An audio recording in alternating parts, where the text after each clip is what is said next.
कई दिनों से विचारों को शब्दों में ढालने में तकलीफ महसूस हो रही है। पता नहीं ये उलझन क्यों मुझे इस कदर छेड़ रही है।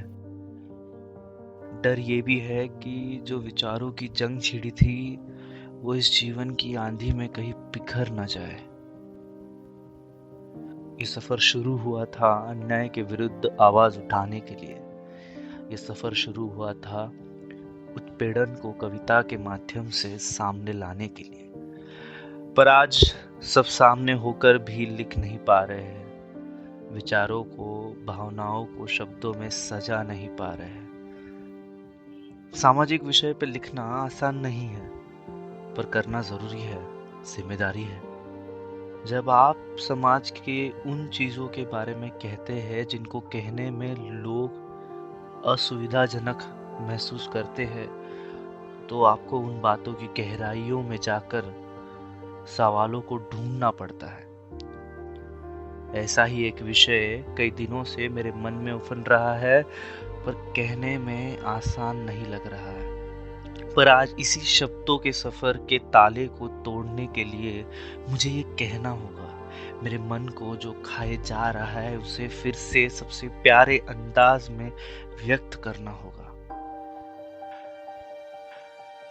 क्यों क्यों जब कोई मेरे होने पर सवाल करता है, क्यों जब मुझे पूछा जाता है कि आप कहाँ से आए हो, आप कौन से समाज से आए हो, तो कहने में एक झिझक सी महसूस होती है।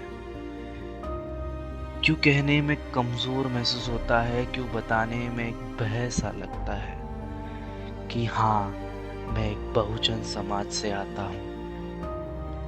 एक लकीर से क्यों खींची है, एक लकीर से क्यों खींची है, और ये पैसे से नहीं मिटाई जा सकती। ये शोहरत और साम्राज्य से मिटाई नहीं जा सकती।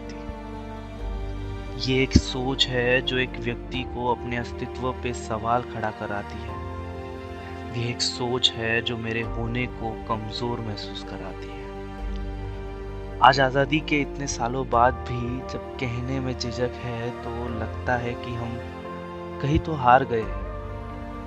हमने व्यक्ति को उसकी व्यक्तिमत्ता बताने का मौका उससे छीन लिया है। हमने जाति के आधार पर उसे इस देश में पराया कर दिया है। कुछ लोग कहते हैं कि मैं जात पात में नहीं मानता। कुछ लोग कहते हैं कि मैं जात पात में नहीं मानता, पर वो व्यक्ति न जानते हुए जाति के आधार पर भक्ति भाजन करता ही है। वो अपने समाज के व्यक्ति का ही उद्धार करता है, और वही व्यक्ति कभी अन्याय के विरुद्ध कह नहीं पाता है। आज जो ऊंच नीच की बातें मैं कह रहा हूं, जो कहने में कोई आगे नहीं बढ़ रहा। शोषण की भी सीमा होती है, विभाजन की भी हदें होती है। 21वें दशक में आज भी आदिवासियों पे अन्याय हो रहा है।